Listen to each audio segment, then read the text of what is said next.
I've consistently told y'all that this administration is absolutely anti-black.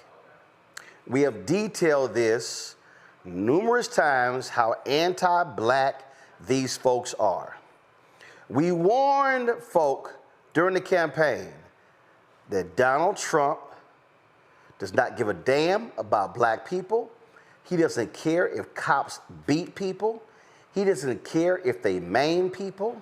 He doesn't care if cops kill people, because he believes they can do no wrong. Now, remember during the campaign when Donald Trump said that he wanted to give cops 100% immunity? And folks were like, okay, you know what, all right, y'all making a big deal out of that. This really ain't nothing to make a big deal out of. Really, yesterday, this is the executive order that Donald Trump released. It's called Strengthening and Unleashing America's Law Enforcement to Pursue Criminals and Protect Innocent Citizens. So then when you start going under, here he talks about, oh, it's about safe communities, blah, blah, blah, businesses that suffer because of crime, blah, blah, blah, blah, blah. But then right here you get to Section 2. The legal defense of law enforcement officers. The Attorney General shall take all appropriate action to create a mechanism to provide legal resources and indemnification to law enforcement officers who unjustly incur expenses and liabilities for actions taken during the performance of their official duties to enforce the law. This mechanism shall include the use of private sector pro bono assistance for such law enforcement officers. Now, let me stop right there. See, you now may be asking, Roland, I'm confused here. Don't they have immunity? Oh, they have qualified immunity? Don't you already have law? No. This is Trump saying we're going to provide legal counsel for y'all. And remember when Trump extorted the money from all those law firms? When he signed those illegal executive orders and they agreed to do pro bono work for whatever causes he wants, he is going to tell Pam Bondi, hey, go to those law firms that I've already extorted and they gonna work for these cops for free. That's literally what he's saying. Go back to the rest. Go back to the. Then it says empowering state and local law enforcement. They're going to sit here, expand access, prove training, increase pay and benefits, strengthen and expand legal. Strengthen and expand legal protection for law enforcement officers. Blah blah blah blah blah. Using national security assets for law and order. He wants to use the military. You see this Department of Homeland Security, holding state and local officials accountable. You see this here? Look, y'all love this one. Willfully and unlawfully direct the obstruction of criminal law, including by directly and unlawfully prohibiting law enforcement officers from carrying out duties necessary for public safety and law enforcement. Boom, right here. Unlawfully engage in discrimination or civil rights violations under the guise of diversity, equity, and inclusion initiatives that restrict law enforcement activity or endanger citizens. Keep going. You see this here? All these things they're going to do. Folks, I want y'all to understand something. In the Department of Justice Civil Rights Division, hundreds of people are resigning because they are gutting the DOJ Civil Rights Division. That means Ahmaud Arbery. That means Eric Garner. That means, we can start naming all these cases. Tyree Nichols, Derek Chauvin. Derek Chauvin pled guilty to federal charges in the death of George Floyd. I'm telling y'all right now, Donald Trump is saying the DOJ is out of the business of prosecuting cops. He pardoned 2 officers in D.C. who were convicted of their involvement in the death of a black man. When he came back in January, pardoned them. Those 2 cops are now back on the police force. We interviewed the reporter last week about the case of the LA deputy sheriff who brutalized the black woman who was recording an encounter. He was found guilty. Trump's U.S. attorney, hey, Judge, can we review this? Give us 3 months to review the case? Judge said, no, he's going to be sentenced on May 19th. Watch. I guarantee you within 10 days of the sentence being handed down, Trump is going to pardon him. What we are now seeing, we are now about to see a level of brutality that is being absolutely authorized by the Oval Office. Val Demings, former police chief, former law enforcement officer for decades, former member of Congress. She joins us right now. Glad to have you back on the show. Roland, it's good to be back with you. I wish it was under different circumstances, but every day things just seem to get crazier and crazier, as I'm sure you know. This is a dangerous executive order, and this is an executive order. It is targeting black people. It is targeting civil rights attorneys, and it is saying to law enforcement, do whatever you want, I got you. You know, Roland, what's so amazing about this order, and look, everybody, whether you voted for Trump or not, shouldn't be surprised at some of the lawless, unhinged, chaotic, crazy foolishness that we see coming out of the Oval Office every day. But in the executive order, when in the title it talks about unleashing American law enforcement officers, and you know, Roland, I spent almost 3 decades in law enforcement. It was a job that I loved because I felt like working with my community. It was, we were making a difference. But this is about dividing communities. And I am just praying that local sheriffs and police chiefs, our law enforcement leaders, don't fall for it this time, because the bottom line is Donald Trump doesn't give a damn about law enforcement. I think he demonstrated that on January 6th. Look, I was there. I witnessed it.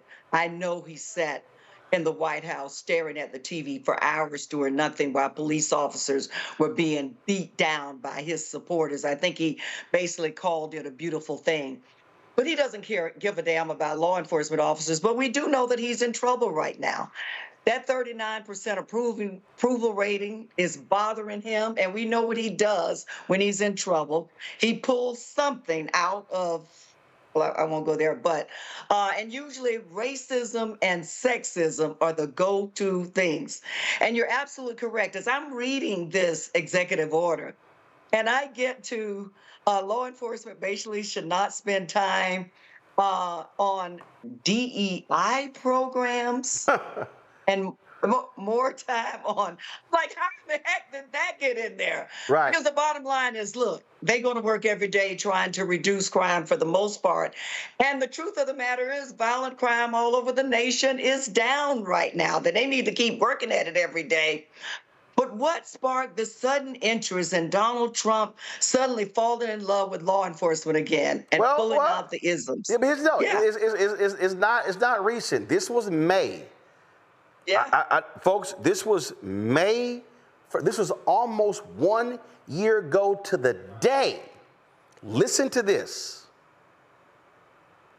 We're going to rebuild our cities. We're going to bring them back like they used to be. We're going to make them safe places again. We're going to give our police their power back, and we're going to give them immunity from prosecution.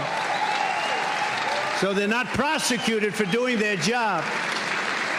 We'll take over the horribly run capital of our country, Washington, D.C., and clean up, renovate, and rebuild our capital city so that it's no longer a nightmare of murder.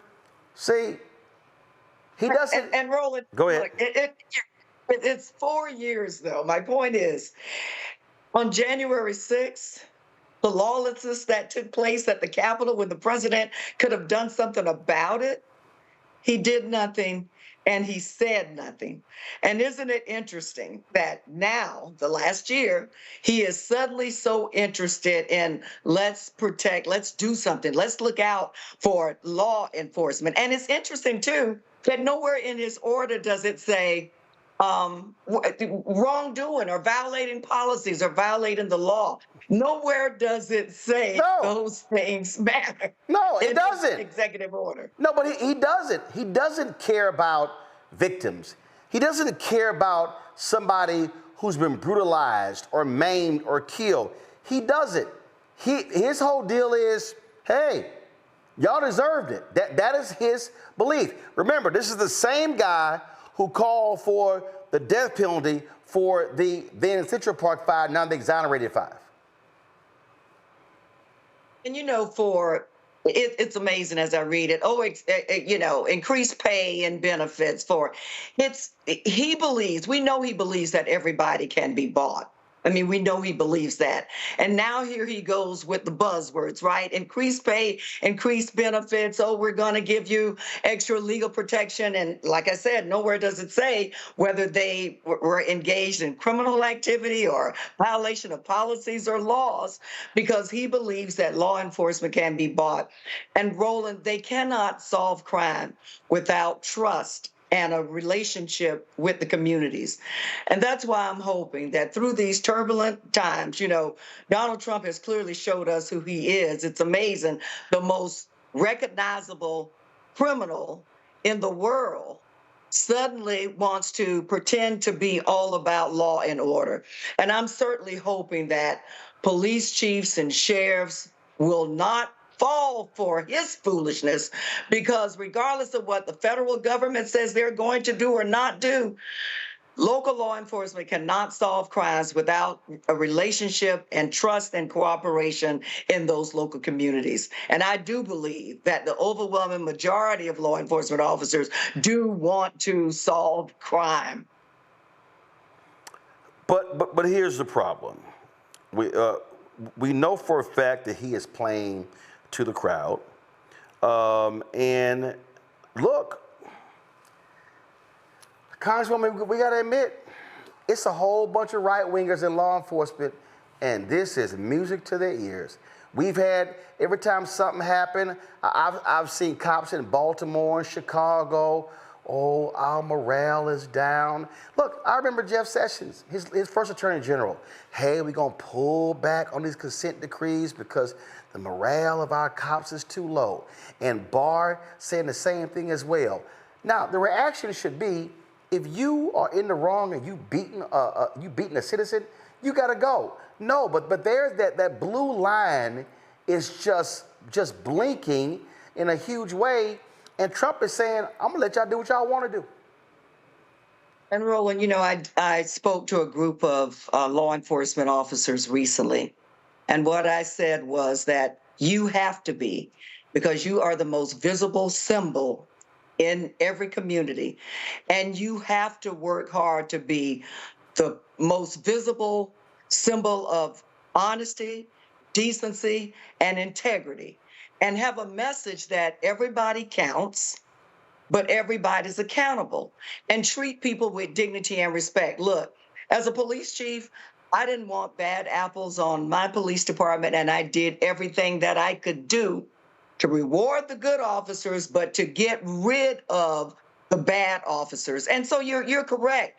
The president's actions, which he obviously doesn't care about law and order, we know that. But he's sending a message to bad cops that don't worry about it, do whatever you want to do, it doesn't really matter, I got your backs. And that is that will be a disaster, as we well know, in communities all over this country. Yeah, I mean, I remember, go to my iPad, Anthony. I remember this was in L.A., where this guy was just sitting there asking the question, boom, cop just punches him in the mouth, okay? And we've seen these actions. We've seen what has happened. Yesterday we talked about a Spokane, Washington, black guy, wrongfully targeted, handcuffed, arrested. Now he's suing. We talked about the case out of Alabama, and in fact, we were talking about another story. We were talking about this one. Here's a perfect example. A judge in Morgan County, Alabama, ruled that former Decatur police officer Matt Marquette cannot claim self-defense in the killing of Steve Perkins, an armed black man shot and killed in his own front yard in September. It clears the way for Marquette to stand trial for murder in June. The shooting took place during a late-night attempt to repossess Perkins' truck. Marquette and other officers showed up with a tow truck, but under Alabama law, police aren't allowed to assist in repossessions without a court order, and there wasn't one. Instead of announcing themselves, the officers hid in the yard. When Perkins came outside with a gun, Marquette yelled, "Hey," and fired 18 rounds in under 2 seconds. Judge Charles Elliott called Marquette a trespasser and said no reasonable officer would have opened fire under those circumstances. Now, he's going to get prosecuted under state law. Donald Trump is saying, DOJ, we ain't pursuing nothing. We're not going to pursue any charges against this officer. If anything that involves on the federal level, Donald Trump saying, hey, y'all good. Don't even worry about it.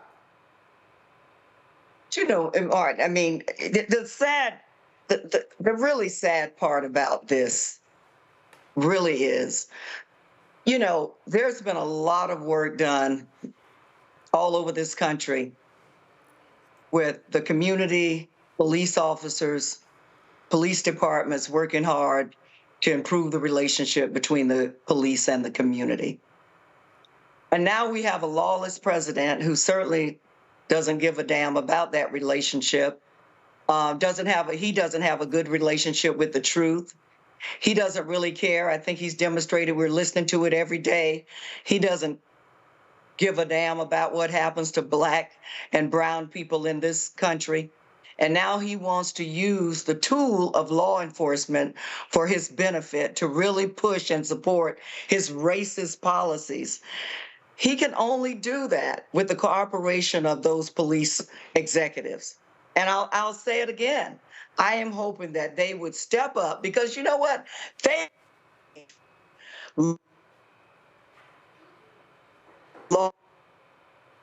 What do you want to be known for? What do you want your legacy to be? How do you want the good police officers in your agency when they leave the station every day and go out in that community? What is the kind of environment that you want to create for them to have to face and deal with? And so Donald Trump, look, he could care less about law enforcement. He could care less about black and brown communities. He's going to pull out the isms, racism, sexism every time he gets in trouble. And he doesn't care who loses their life or is seriously injured in the process because it's all about Donald Trump protecting Donald Trump. Yep, it's as simple as that. It's sad, and I mean, we're going to be talking to defense attorneys, and we just got to understand these people. He doesn't care. He does not care about victims. He does not care about a regular, ordinary citizen. And this is also why, Congresswoman, I've called out these black maggots. I've called out Pastor Darrell Scott. I've called out Sharice Lane. I've called out David Harris Jr. and Brandon Tatum in the Cartier family, Joseph Pinion, all of these black conservatives. I'm like, when y'all are sitting there cheesing, Michaela Montgomery, all of y'all, Angela Stanton King, are y'all talking about what's anti-black? No, they're not, because they just happen to be some Negroes sitting in a room. And I've said it. There used to be I still know, they still exist, but there used to be real black conservatives. Senator Ed Brooke, who stood up and fought members of his own party to break the filibuster for the Fair Housing Act. There are numerous other black Republicans, but they are quiet. And these are absolutely anti-black executive orders that this man is initiating. And you know, Roland, again, regardless of what table you sat at or what party you are in, because I remember good, decent black conservatives as well. But how could you ever sit in a space or in a room or at a table and forget the people who suffered, bled, and died for black people to have a better life in this country? How could you ever forget the images My former friend and colleague, John Lewis, on the Edmund Pettus Bridge, who had his skull cracked because he was trying to help every person to be able to vote. And so, Right, and that was police brutality. See, nearly every riot in the 60s, if you go back to the 60s, the 50s, the 40s, the 30s, the 20s, 1919, nearly every race riot was instigated. It was a police action that was the case. The Kerner Commission report talks about that. I mean, you could just understand the history, this relationship, and to your point, you've had folks who made the effort, community policing. I think about Lee Brown. I think about others who understood how we must relate to the community. And I just listen. Donald Trump ain't got no respect. Congresswoman, this actually happened. The first time he was there, so when they have these meetings, so the president, whoever's the president, typically meets with television anchors and reporters. So I got invited to 3 of them under Trump. I got to 2. And Chicago came up. And he was complaining that, well, when Ron visited me, Ron was talking about education, economics. He was like, Ron, that's not the answer to crime. And I was like, actually, it is. I've talked to numerous police chiefs who will tell you that where there are high education and high income areas, it's the lowest crime in the city. They all go together. So he's talking, and he says that when they were going to the airport, he said he came across this really tough cop. He said, you could tell he means business. And he came to me and said, Mr. Trump, we can solve this crime problem in Chicago in 3 or 4 days. And Trump was like, this guy, you could tell he was just a really tough guy. So, we passed his name on to Ron to be interviewed for the police commissioner. So he's talking about it. So I sit there and I go, well, what's your plan? This is no lie. This is what he said. He went, tough. I said, I'm sorry. Tough is a word. What is your plan? No lie. He said tough. I sat there. I was taking notes. I put my pen in I said, y'all can take it from here. That's literally his tough. Tough. This whole executive order is tough. We're going to be tough on crime. The hell of it, it's tough. It's tough. It's all macho. It's all John Wayne. It's all just tough. That's all it is. It's tough talk, and he does not care about the outcomes of the people. Final comment. And Roland, we learned decades ago, as you mentioned earlier, that every person who's interested in this area knows that if you want to reduce crime, then you have to address some of the social ills that cause decay in communities in the first place: quality education, housing, dealing with mental health issues, making sure that regardless of what community or whatever zip code, that you're able to receive the best education, dealing with unemployment issues. That's the way you reduce crime. I'm not even sure what the president is talking about in terms of, or anybody that says, oh, the way to do it, the answer to it is toughness. How has that worked for us? And so we need a police department that can not only work with the community to reduce violent crime, but also a police department that has the compassion to treat every person with dignity and respect. By building that relationship, that is how you reduce crime. And so the president can come up with yet another crazy, chaotic, unhinged executive order. But I am prayerful that law enforcement executives will say, we're not tying ourselves to Donald Trump, because where he goes, chaos goes. Indeed, indeed. Congresswoman Val Demings, we certainly appreciate you joining us. Thanks a lot. Good to see you. Take care. Hello, I'm Isaac Hayes III, founder and CEO of Fanbase. Listen to what I'm about to tell you. The window to invest in Fanbase is closing. We've raised over $10.6 million of our $17 million goal. That means there's room for less than 6,370 people to invest in Fanbase for the average amount. The minimum to invest in Fanbase right now is $399, That makes you an owner in Fanbase today. Go to startengine.com/fanbase to invest. Why?